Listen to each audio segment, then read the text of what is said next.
Ei, gente, ó, tivemos o sorteio da Copa do Brasil e já logo de cara, um dos gigantes do futebol atual vai cair, vai ficar pelo caminho.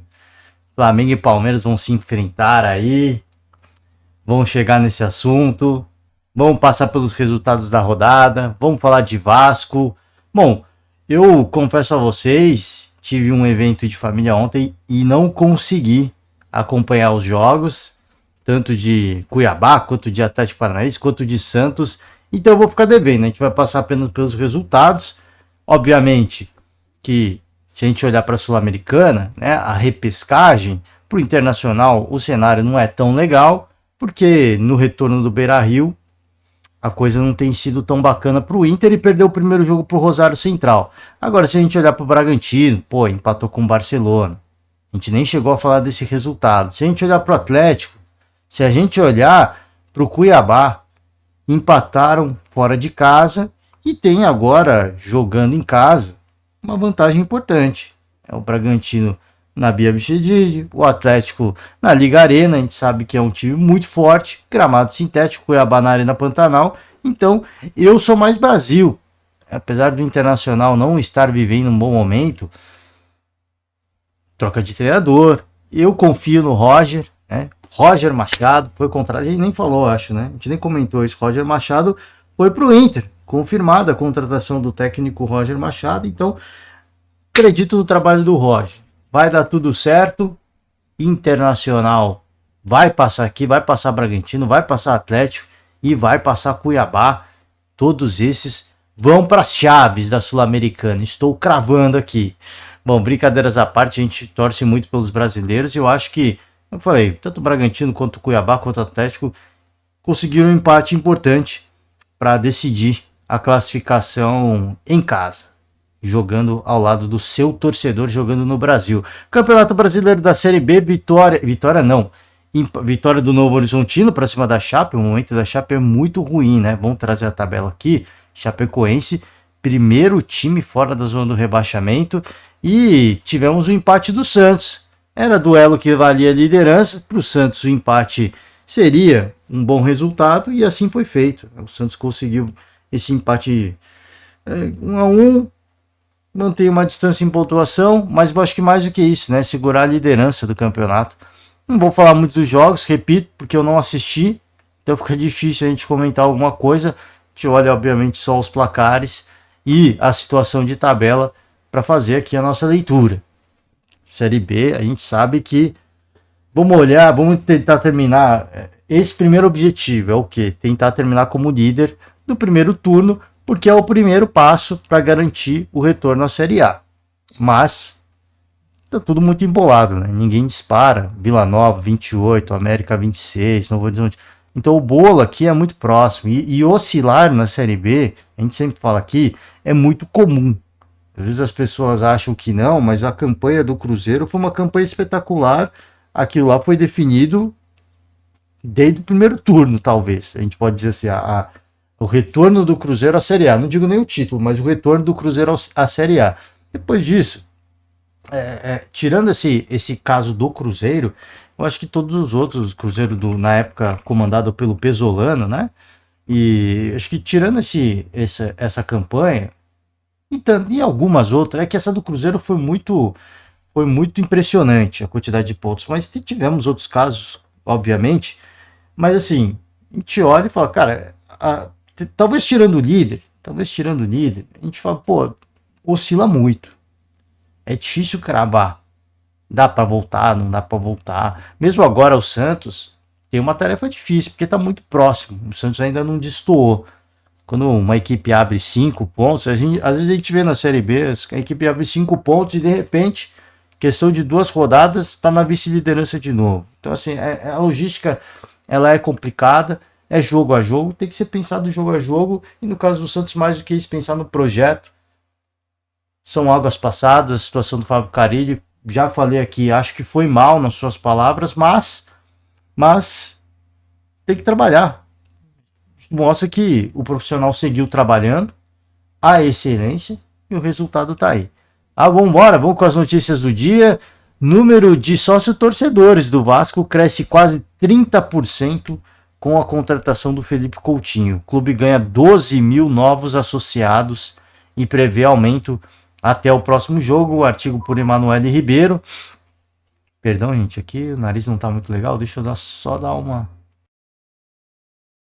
Foi mal, tava dando uma fungada aqui para não ficar chato no áudio, né?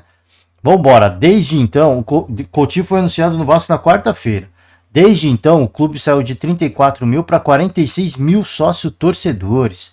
E a expectativa é que chegue a 50 mil até o próximo jogo. A gente faz a nossa mobilização, tá? Para que o torcedor, a nossa convocação, para que o torcedor, simpatizante, até porque não, né? Tem torcedores simpatizantes que assinam o torcedor, eventualmente, para ver um joguinho ou outro, acho que vale pagar, né? Então, torcedor nem se fala, simpatizante de repente, vamos chegar a 50 mil para que o Vasco da Gama consiga essa marca importante, nessa retomada, nessa nova era. Eu tô aguardando o dia aqui, a gente passa podcast após podcast, torcendo para que, não só o caso do Vasco, mas agora que a gente está falando de Vasco, esse caso em específico, torcendo pelo dia que é uma nova era, onde a gente pode dizer isso. É uma nova era. É um novo mundo. Porque veio a 77, eu confesso a vocês, entrei na euforia do torcedor também. Pô, muita coisa vai mudar, vai ser um timaço. E aí não acontecia. A gente tá na expectativa. É desse, pô, agora é um novo mundo. É uma nova era. É um novo Vasco da Gama. Então, torcedor, faça a sua parte. Ajude, né? Vamos fazer a parte, porque esse dia eu acho que tá chegando, tá? Esse dia eu acho que está chegando. Vamos embora. Vamos para finalizar o sorteio da Copa do Brasil. E alguns memes. Jogos que serão disputados nas semanas de 31 de julho e 7 de agosto por Rafael Zarco e Ronald Lincoln Jr. Tá aqui os confrontos definidos, o famoso sorteio. Tem gente que faz o sorteio entre aspas, né? Tem gente que fala da bolinha quente, da bolinha fria, brincadeiras à parte, né? Vamos embora. Flamengo, Palmeiras, Atlético Goianiense, Vasco, Atlético Paranaense, Bragantino, São Paulo e Goiás, CRB, Atlético Mineiro, Botafogo e Bahia, Corinthians e Grêmio, Juventude e Fluminense. Não precisa nem dizer que Flamengo e Palmeiras é o confronto mais aguardado, pelo menos por nós, e eu acho que até por muitos outros torcedores. Porque de repente o torcedor de São Paulo olha São Paulo e Goiás e fala, pô, já... Um torcedor bem confiante, né? Pô, já passamos. Ou o Corinthians mesmo, o Corinthians tá numa fase ruim, mas o que o Grêmio tá jogando, pô, vai dar. Né? O Juventude também, pô, vai dar. E aí fica naquela de, pô, Flamengo e Palmeiras vai pegar fogo. Então vamos, óbvio que não, né? Tem a maioria esmagadora de torcedores é sempre aquela de calma, né? É difícil, os caras vão jogar a vida, porque o Pix é generoso, mas tem torcedor que é emocionado mesmo, fala, já passamos. E esse torcedor talvez olhe e fala, pô, Flamengo e Palmeiras é o bicho. No caso do São Paulo e do Corinthians, para torcer contra o Palmeiras, para torcer a favor do Flamengo, mas tantos outros aguardando um grande jogo. E a gente aqui no aguardo de um grande jogo. A presença nas oitavas de final rende 3,465 milhões para cada clube e a classificação vale mais 4,515 milhões. Por isso que torcedores de todas essas camisas estão naquela de, poxa, a gente pode até ser favorito, mas, pô, os caras, o que tá valendo são mais de 4 milhões em Pix.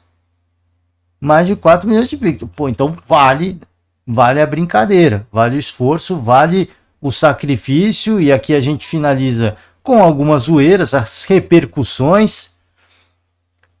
O torcedor do Palmeiras não tem vida fácil, hein? Não tem vida fácil. Vai pegar o Flamengo nas oitavas da Copa do Brasil e vai pegar o Botafogo na Libertadores. Tem gente que, né, saiu há tanto tempo, essa definição foi há tanto tempo que às vezes o torcedor até tem esquecido, mas são duas paradas duríssimas que o Palmeiras tem pela frente. Duríssimo. E aqui é a brincadeira, né? Já vou preparar o kit de primeiros socorros, não só pela Copa do Brasil, mas acho que pela Libertadores vale também.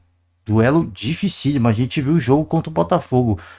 Promessa de 4 grandes jogos. 4 grandes jogos. É ruim contra ruim nas oitavas de final da Copa do Brasil. A brincadeira aqui, obviamente. Flamengo e Palmeiras. Tem gente que vai tirar uma risada, porque um dos gigantes já vai ficar pelo caminho. E para todos esses outros, de repente, abre-se uma possibilidade muito interessante de conquistar a Copa do Brasil. Vamos lá? Palmeiras e Flamengo na Copa do Brasil. Caralho, esses sorteios estão bichados esse ano. O torcedor aqui, a famosa cena do Joker, do Coringa. Não vou rodar, obviamente, por uma questão de direitos de imagem. Grêmio é o adversário do Corinthians aqui, né? Torcedor corintiano fazendo a sua brincadeira. Foi bom enquanto durou. Para as duas camisas, né? Para as duas camisas. Aqui, Grêmio e Corinthians. Vem aí os piores confrontos da história da Copa do Brasil. Não sei. Pode ser bons confrontos. O torcedor ficar na brincadeira.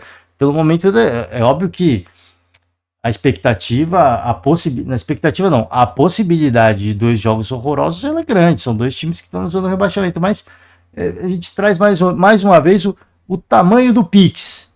Então a gente pode ver 2 grandes jogos. A gente pode ver 2 grandes jogos. Aqui todo torcedor palmeirense lembra dessa cena aqui, quando falamos em Palmeiras e Flamengo. A brincadeira vai, né? Sem choque rei. Na Copa do Brasil, finalmente, a brincadeira aqui. Não dá para saber. Vai saber, né? Vai saber. São Paulo e Goiás nas oitavas da Copa do Brasil. Isso não é um teste. Adversário definido, tá aqui. Complicado, hein? Duelo quente, duelo pesado. Times que fazem o segundo jogo em casa, então aqui... A gente já trouxe, estava escrito aqui, né? A gente não passou, mas dá para dizer que o Palmeiras tem uma vantagem? Não dá. Palmeiras não vence o Flamengo, é difícil o Palmeiras vencer o Flamengo, é complicado, os duelos são sempre muito difíceis, são sempre muito tensos, muito disputados. Então dá para cravar? Eu não sei se tem o retrospecto recente do Palmeiras no próprio Allianz Parque contra o Flamengo. Não é um retrospecto muito legal. De vitórias, eu digo, de vitórias. Que o Vasco faz o seu jogo no São Januário, Bragantino em Bragança, o Goiás. E aí, todas essas equipes que de repente jogam em casa, o Grêmio, por exemplo, como é que vai estar a arena do Grêmio? Não vai ter a arena do Grêmio. Então dá para dizer que o Grêmio é favorito. Bahia, Botafogo. Se o Botafogo jogando a bola que tá. E o Bahia oscilando muito. Então são situações. De repente, os jogos em casa podem não fazer tanta diferença, depender do primeiro jogo, a depender do jogo da ida, que vai contar muito para várias camisas, né? No caso, o Atlético Paranaense, São Paulo, o primeiro jogo pesa muito, né? De você, de repente, fazer um resultado, consolidar a classificação e o jogo da volta ser um mero protocolo.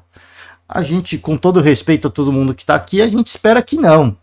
Espero que chegue no segundo jogo muito tenso, muita coisa para disputar, mas obviamente que os torcedores estão naquela de, poxa, primeiro jogo se puder já meter uma goleada para garantir, o segundo jogo a gente chega tranquilo, cumpre tabela e só espera o Pix chegar. É isso, tá, gente? Vamos com a agenda de sexta-feira, do final de semana também, Série B na sexta, e aí teremos rodada do Campeonato Brasileiro, mais uma vez, segunda-feira, estamos de volta para comentar a rodada. Sexta-feira, conseguimos um podcast light, finalmente, a custas de não ter visto jogos, né? Mas enfim, faz parte. Dia de maldade, gente. Aproveitem a sexta-feira. Um ótimo final de semana para todo mundo. Um forte abraço. Você que nos acompanha até aqui, deixa aquela famosa moral. Encerramos por hoje. Até semana que vem. Tchau.